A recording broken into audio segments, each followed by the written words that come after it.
સંધાન all Gujarat integrated classroom. સેટેલાઇટના માધ્યમથી જોડતી કડી એટલે સંધાન. નમસ્કાર. આજના રસાયણ વિજ્ઞાનના આ સંધાન બાયસેક વ્યાખ્યાનમાં આપ સૌ વિદ્યાર્થી મિત્રોનું સ્વાગત છે. મિત્રો, રસાયણ વિજ્ઞાન એટલે રસાયણોનું વિજ્ઞાન. આપણે વિચાર કરીએ તો આપણને ખ્યાલ આવે કે આપણે જીવન પર્યંત કેટલા જુદા જુદા પ્રકારના રસાયણોનો ઉપયોગ કરીએ છીએ. પણ આ પૈકી કેટલાક રસાયણો એવા છે કે જે આપણા જીવન સાથે સંકળાયેલા છે. ટૂંકમાં કહીએ તો આપણા શરીરની રચના, એના વૃદ્ધિ અને વિકાસ તેમજ આપણા શરીરમાં ચાલતી દેહધાર્મિક ક્રિયાઓના સંચાલન માટે જે રસાયણો અનિવાર્ય છે એ રસાયણોને જીવ રસાયણો એટલે કે બાયોકેમિકલ્સ તરીકે ઓળખવામાં આવે છે. આવા જીવ રસાયણોમાં કાર્બોહાઈડ્રેટ, પ્રોટીન્સ, વિટામિન્સ, ખનિજ ક્ષારો, ચરબી, અંતઃસ્ત્રાવો, ઉત્સેચકો વગેરેનો સમાવેશ થાય છે. આવા જીવ રસાયણો પૈકી પ્રોટીન એ આપણા શરીરની રચના તેમજ એના વૃદ્ધિ અને વિકાસ માટે ખૂબ જ મહત્ત્વનું એક જીવ રસાયણ છે. મિત્રો, આપણા શરીરના દરેક કોષો, પેશીઓ, સ્નાયુઓ, અંગો, રુધિર અને ત્વચા પણ, અરે આપણા નખ અને વાળ પણ પ્રોટીનના બનેલા છે. એટલે આપણે જો પ્રોટીન વગરના શરીરની કલ્પના કરીએ તો આપણને માત્ર માનવ કંકાલ નજરમાં આવે. આ પ્રોટીન એ વાસ્તવમાં જટિલ પોલિમર પદાર્થ છે જે અસંખ્ય નાના સાદા કાર્બનિક અણુઓના એકબીજા સાથેના જોડાણથી બને છે. આવા નાના સાદા કાર્બનિક અણુઓને એમિનો એસિડ તરીકે ઓળખવામાં આવે છે. એટલે એમિનો એસિડ એ પ્રોટીનનો બંધારણીય એકમ કહેવાય, અથવા પોલિમર તરીકે જો આપણે એમિનો એસિડને વર્ણવીએ તો એમિનો એસિડ એ પ્રોટીન પોલિમરનો મોનોમર કહેવાય. મિત્રો, આજના આ લેક્ચરમાં આપણે એમિનો એસિડ વિશે અભ્યાસ કરીશું. એના માટે આપણે કેટલીક એક પાવરપોઈન્ટ પ્રેઝન્ટેશન મેં તૈયાર કરેલું છે. એમાં કેટલીક સ્લાઇડો જોઈએ. આ સ્લાઇડ મારી અને મારા વિષયની ઓળખ આપે છે. Amino acid. મિત્રો, આ એક ઇન્ટરનેટ પિક્ચર છે. આમ જોતાં આપણને આવર્ત કોષ્ટક હોય તેવું લાગે, પણ હકીકતમાં આ બધા જ શરીરની અંદર પ્રોટીનના નિર્માણ માટે વપરાતા જુદા જુદા પ્રકારના 20 જેટલા એમિનો એસિડ દર્શાવેલા છે. આજના એમિનો એસિડના વ્યાખ્યાનમાં કન્ટેન્ટના આ મુદ્દાઓનો સમાવેશ ગુજરાત યુનિવર્સિટીના બીએસસી સેમ 3ના રસાયણશાસ્ત્રના અભ્યાસક્રમને આધારે સમાવેશ કરવામાં આવ્યો છે. જેમાં આપણે એમિનો એસિડની introduction, classification, properties, zwitterion, isoelectric point અને એમિનો એસિડના સંશ્લેષણ વિશે કેટલીક વાતો કરીશું. મિત્રો, સૌ પ્રથમ ઇન્ટ્રોડક્શન જોઈએ. સામાન્ય રીતે કોઈપણ કાર્બનિક સંયોજન તેમાં રહેલા ક્રિયાશીલ સમૂહને આધારે ઓળખાય છે. જેમ કે NH2 સમૂહ ધરાવતા કાર્બનિક સંયોજનોને એમિનો સંયોજનો અથવા એમાઇન તરીકે ઓળખવામાં આવે છે. COOH ક્રિયાશીલ સમૂહ ધરાવતા કાર્બનિક સંયોજનો કાર્બોક્સિલિક એસિડ તરીકે ઓળખાય છે. જ્યારે આ બંને ક્રિયાશીલ સમૂહો એક જ કાર્બનિક સંયોજનમાં હાજર હોય ત્યારે એને એમિનો કાર્બોક્સિલિક એસિડ એટલે કે એમિનો એસિડ તરીકે ઓળખવામાં આવે છે. તમે સ્લાઇડમાં જોઈ શકો છો, એમિનો એસિડના બંધારણમાં અહીંયા કાર્બોક્સિલિક એસિડ સમૂહ તેમજ એમિનો સમૂહ બંને ક્રિયાશીલ સમૂહ હાજર છે. જેમ આપણે અગાઉ વાત કરી એ પ્રમાણે એમિનો એસિડ એ મોનોમર છે અને અસંખ્ય એમિનો એસિડના જોડાણથી પોલિમર બને છે. સામાન્ય રીતે પ્રોટીન સંશ્લેષણ માટે 20 જેટલા જુદા જુદા એમિનો એસિડ ભાગ ભજવે છે. Alpha amino acid. જ્યારે એમિનો એસિડમાં રહેલા બંને ક્રિયાશીલ સમૂહો એટલે કે NH2 અને કાર્બોક્સિલિક સમૂહ એક જ કાર્બન પર જોડાયેલા હોય ત્યારે તેને આલ્ફા એમિનો એસિડ તરીકે ઓળખવામાં આવે છે. અને સામાન્ય રીતે પ્રોટીન સંશ્લેષણમાં ઉપયોગી એવા બધા જ amino acid alpha amino acids છે.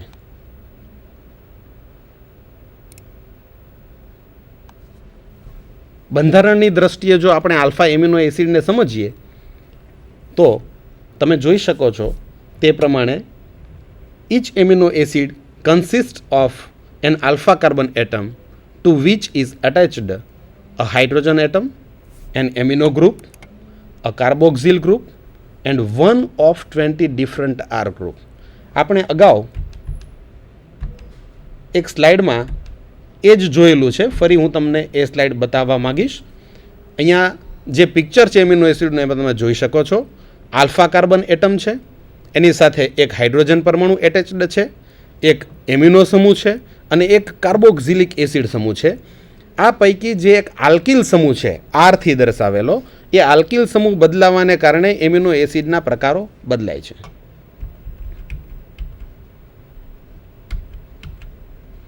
આ કેટલાક ઉદાહરણો છે એમિનો એસિડના. સૌથી સાદામાં સાદું એમિનો એસિડ જેમાં આર શૃંખલાની જગ્યાએ ફક્ત હાઇડ્રોજન પરમાણુ જોડાયેલો છે, એનાથી ગ્લાયસિન મળે છે. કાર્બોક્સિલિક એસિડ સમૂહ COOH અને એમિનો સમૂહ આલ્ફા કાર્બન સાથે જોડાયેલા જોઈ શકાય છે. હવે દરેક એમિનો એસિડ છે એને ટૂંકા ત્રિઅક્ષરી નામથી ઓળખવામાં આવે છે. ગ્લાયસિન માટે આપવામાં આવેલો આવો ત્રિઅક્ષરી કોડ GLY છે. બીજું એક્ઝામ્પલ એમિનો એસિડનું જેમાં આલ્કિલ સમૂહ તરીકે મિથાઇલ સમૂહ જોડાયેલો છે, જેને એલેનાઇન તરીકે ઓળખવામાં આવે છે. ફિનાઇલ એલેનાઇન, ત્રિઅક્ષરી કોડ PHE, જેમાં R ગ્રુપ તરીકે બેન્ઝાઇલ સમૂહ અથવા ફિનાઇલ મિથાઇલ સમૂહ જોડાયેલો છે. વર્ગીકરણની જો વાત કરીએ તો એમિનો એસિડને બે પ્રકારે વર્ગીકૃત કરી શકાય. એક તો એમિનો એસિડમાં આવેલા એમિનો અને કાર્બોક્સિલિક સમૂહની સંખ્યાને આધારે, અને બીજું ડાયેટમાં એમિનો એસિડની આવશ્યકતાને આધારે. પ્રથમ પ્રકારે જો વર્ગીકરણ કરીએ તો એમિનો એસિડને 3 પ્રકારમાં વર્ગીકૃત કરી શકાય. Neutral amino acids, acidic amino acids અને બેઝિક એમિનો એસિડ્સ. મિત્રો, એમિનો સમૂહ બેઝિક સમૂહ છે, જ્યારે કાર્બોક્સિલિક સમૂહ એસિડિક સમૂહ છે. આ બંને ક્રિયાશીલ સમૂહો જ્યારે સમાન સંખ્યામાં એમિનો એસિડમાં આવેલા હોય ત્યારે એને તટસ્થ એમિનો એસિડ એટલે કે ન્યુટ્રલ એમિનો એસિડ તરીકે ઓળખવામાં આવે છે. Amino acids containing 1 amino and 1 carboxylic groups are called neutral amino acids. કેટલાક તટસ્થ એમિનો એસિડના ઉદાહરણ જોઈએ, જેમ કે glycine, alanine, valine, leucine, isoleucine, phenyl alanine, serine, threonine, tyrosine, Proline,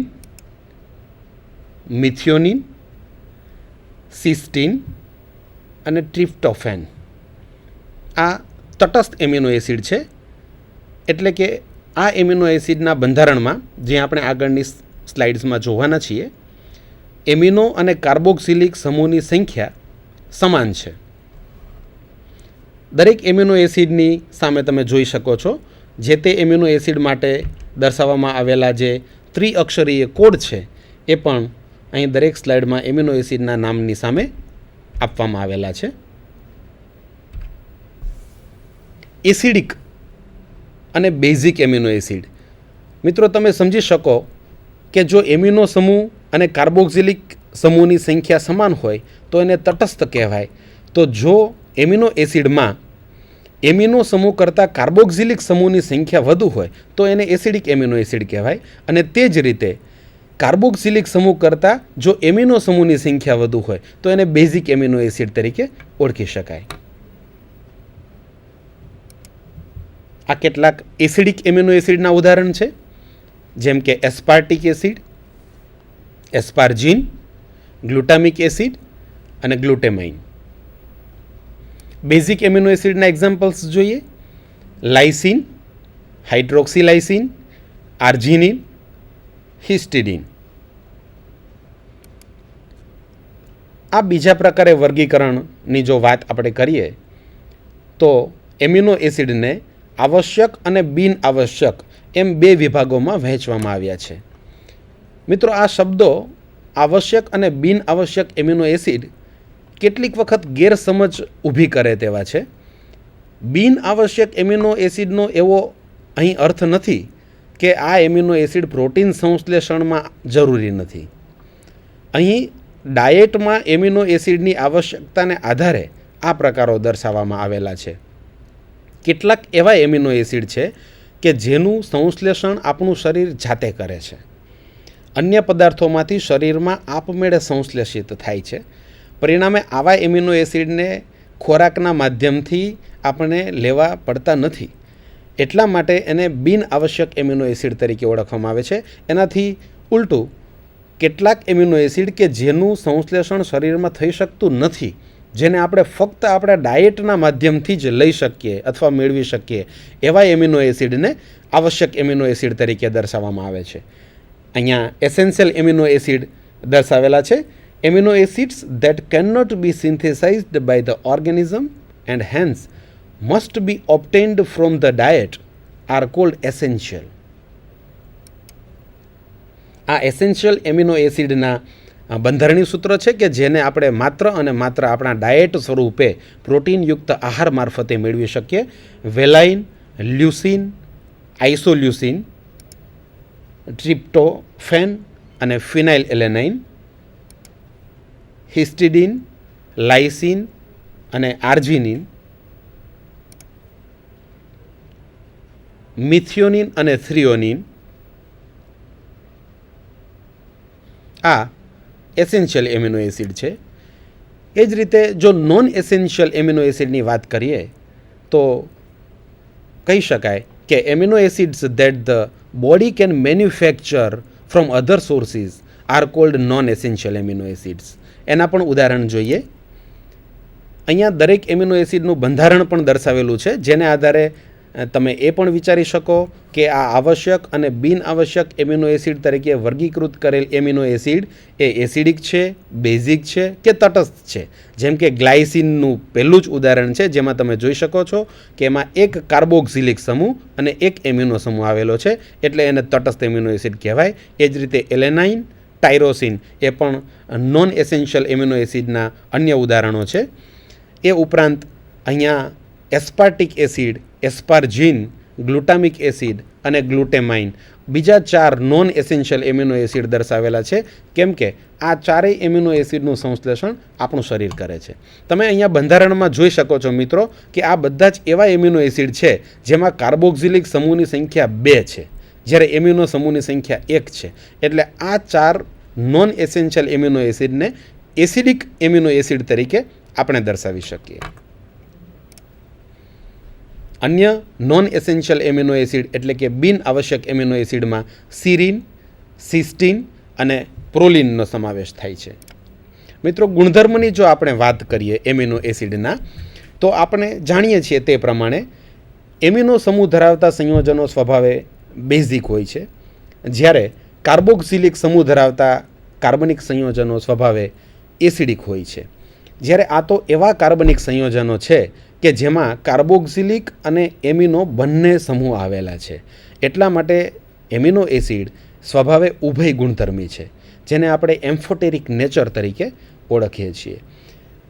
amino એસિડના બીજા કેટલાક ગુણધર્મો તપાસતા એવું જણાયું કે એમિનો એસિડ એમિનો સમૂહ ધરાવતા અથવા કાર્બોક્સિલિક સમૂહ ધરાવતા અન્ય કાર્બનિક સંયોજનો કરતાં ગુણધર્મોની બાબતમાં કેટલીક ભિન્નતા ધરાવે છે. એ એમિનો એસિડની લાક્ષણિકતા દર્શાવે છે. એવા કેટલાક ગુણધર્મો આપણે અહીંયા જોઈએ. સૌથી પહેલો ગુણધર્મ છે amino acids are insoluble in non-polar solvents and soluble in polar solvents. This behavior can be expected of the polar substances. સામાન્ય રીતે કાર્બનિક સંયોજનોમાં કાર્બોક્સિલિક સંયોજનો હોય કે એમિનો સંયોજનો હોય એ બિનધ્રુવી દ્રાવકમાં દ્રાવ્ય થતા હોય છે. એનાથી ઉલટું એમિનો એસિડ બિનધ્રુવી દ્રાવકમાં અદ્રાવ્ય છે અને ધ્રુવીય દ્રાવકમાં દ્રાવ્ય થાય છે, જે એમિનો એસિડની ધ્રુવીયતા સૂચવે છે. બીજો ગુણધર્મ જોઈએ. સામાન્ય રીતે કાર્બોક્સિલિક કે એમિનો સંયોજનો એ બાષ્પશીલ સંયોજનો છે અને તેમના ગલનબિંદુ નીચા છે, જ્યારે એમિનો એસિડ અબાષ્પશીલ ઘન પદાર્થ અને ઊંચા ગલનબિંદુ ધરાવતો પદાર્થ છે, જે પણ અન્ય કાર્બોક્સિલિક કે એમિનો સમૂહ કરતાં આ એમિનો એસિડ સંયોજનોને જુદા પાડે છે. Amino acids are non volatile crystalline solids which melt at high temperature. This is quite like ionic substances and unlike amines and carboxylic acids. ત્રીજો ગુણધર્મ જોઈએ તો they have high dipole moments indicating polar nature of the molecule. Again, તેની દ્વિધ્રુવ ચાકમાત્રાના મૂલ્યો ખૂબ ઊંચા છે, જે તેની ઊંચી ધ્રુવીયતા સૂચવે છે. અને છેલ્લો ગુણધર્મ, એસિડ અને બેઝ વિયોજન અચળાંકના મૂલ્યો અન્ય કાર્બોક્સિલિક એસિડ સંયોજનો કરતાં અથવા અન્ય એમાઇન સંયોજનો કરતાં એમિનો એસિડના ખૂબ જ નીચા જોવા મળ્યા છે. મિત્રો, એક એક્ઝામ્પલ લઈએ તો આપણને ખ્યાલ આવે.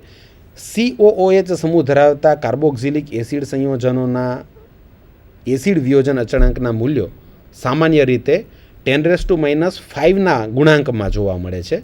એ જ રીતે એમિનો સમૂહ ધરાવતા આલ્કિલ એમાઇન અથવા એરાઇલ એમાઇન સંયોજનોના બેઝ વિયોજન અચળાંક કેબીના મૂલ્યો એ 10⁻⁴ના પાવરમાં જોવા મળે છે.